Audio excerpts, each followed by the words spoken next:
there are some movies that just get under your skin and, well, they stick around. Yeah. For me, Melancholia, Lars von Trier's film, is definitely one of those. Oh, absolutely. What's so fascinating, I think, is how it uses this um, epic backdrop, right? A whole planet heading for Earth, Yeah. to really just dig into the lives of these two sisters who are polar opposites. It's such a unique way to get at some pretty deep stuff. It really is.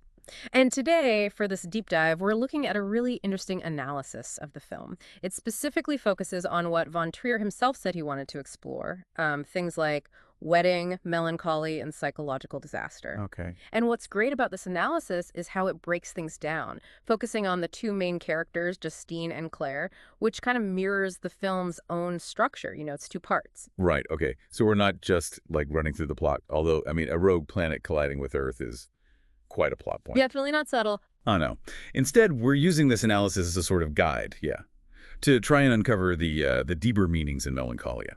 We'll be looking at how these sisters kind of represent opposing forces and how the director apparently saw this contrast, this like battle of antonyms, as really central to understanding perception itself. Exactly. We wanted to get beyond just what happens and understand why it feels the way it does. Yeah, what it's all trying to say about, being human. Precisely. So the analysis starts with Justine, and it presents her as, well, much more than just a bride having a difficult wedding day.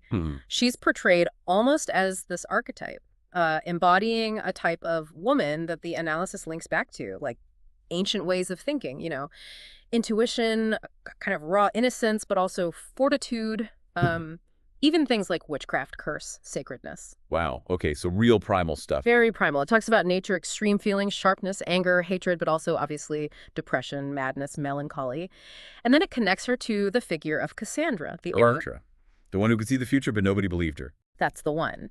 And the analysis uses her as a way to understand Justine.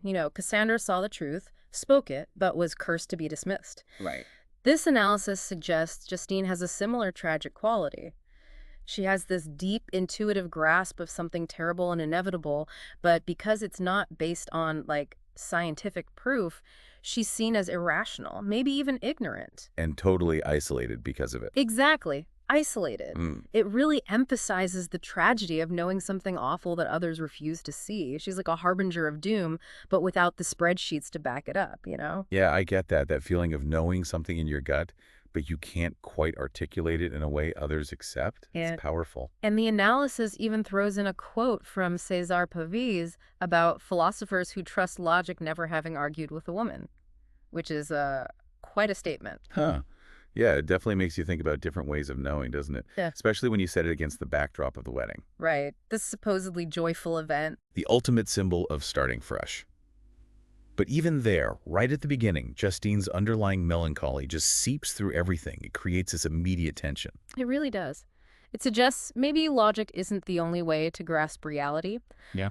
Then the analysis shifts focus to Claire, Justine's older sister. Yeah. And right away, you get a very different feel. She's a mother, she has responsibility, she's grounded, but she doesn't represent that same ancient woman archetype as Justine. So she's more relatable, maybe, Yep. or at least more like what we'd consider normal today. Yeah, I think that's fair. The analysis frames her as embodying things like protectionism, anxiety, fear, perhaps, but also prudence, commitment, love, compassion. She's sensitive. Sounds like a typical older sibling trying to manage things. Kind of. It mentions routine, balance, maybe even a bit of meanness, perhaps, that controlling aspect. Yeah. But also calmness. She's the normal woman trying to keep things together. But the dynamic between them is key, isn't it?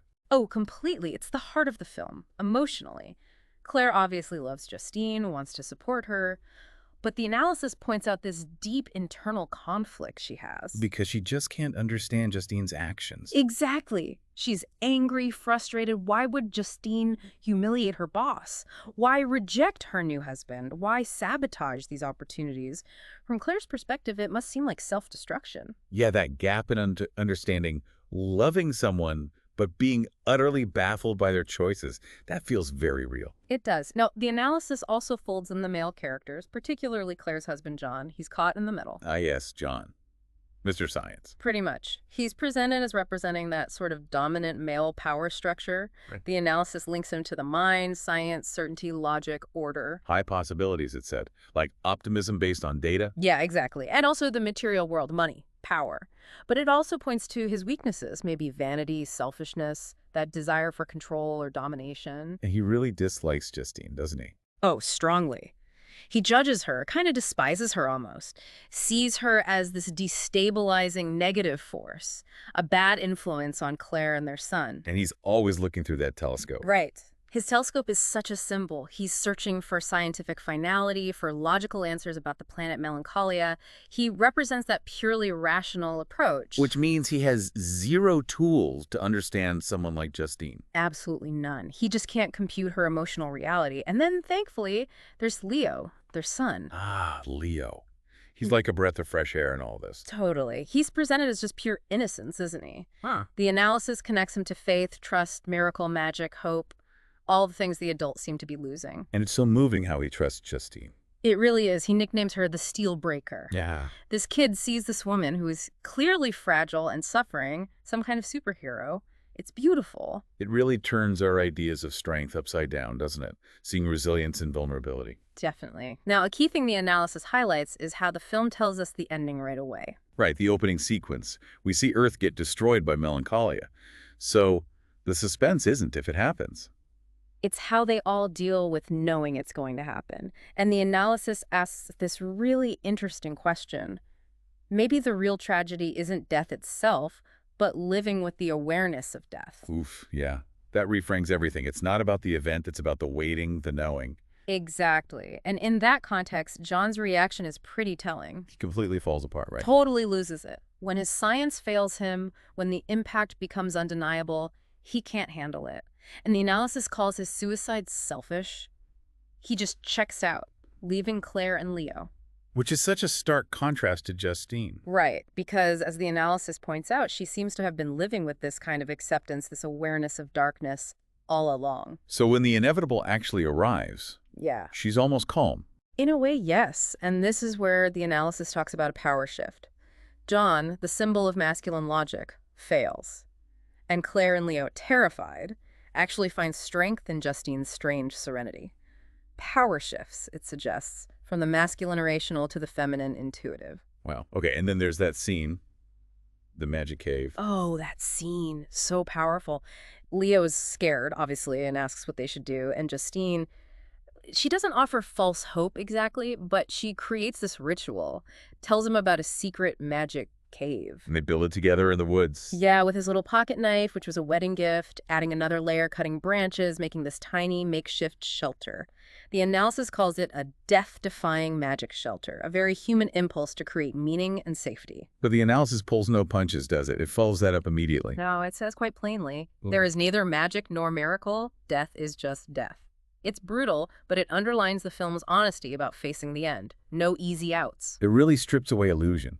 It does. The analysis then just briefly mentions other symbols, acknowledging there's more to unpack if you want to. Like the golf course setting. That always felt significant. So sterile. So many rules. Exactly, or Justine's horse, Abraham. The references to the star Antares, the Scorpio constellation, and of course the Wagner music, which is just dripping with emotion and doom. There are all these extra layers adding to the meaning. Right. And it circles back to von Trier's own words, quoting him saying the film isn't for people who play life by the rules, like the 18 holes of golf, but for those who kind of live on the edge, maybe closer to madness, at the bottom of the 19th hole. I like that metaphor. It fits the film perfectly. It really does. And the analysis concludes with this dedication, essentially, to all the Cassandras. Those who see things others don't and aren't believed. Yeah. And also to those who try to understand them. It's a really thoughtful ending to the analysis. It is. So wrapping up this deep dive, we've really seen these stark contrasts highlighted by the analysis, haven't we? Justine's intuition versus John's logic. Prophecy versus science. Claire's sort of conventional stability versus Justine's almost cosmic melancholy. Yeah, all these opposing forces playing out under the shadow of this approaching planet. And it definitely leaves you thinking, doesn't it?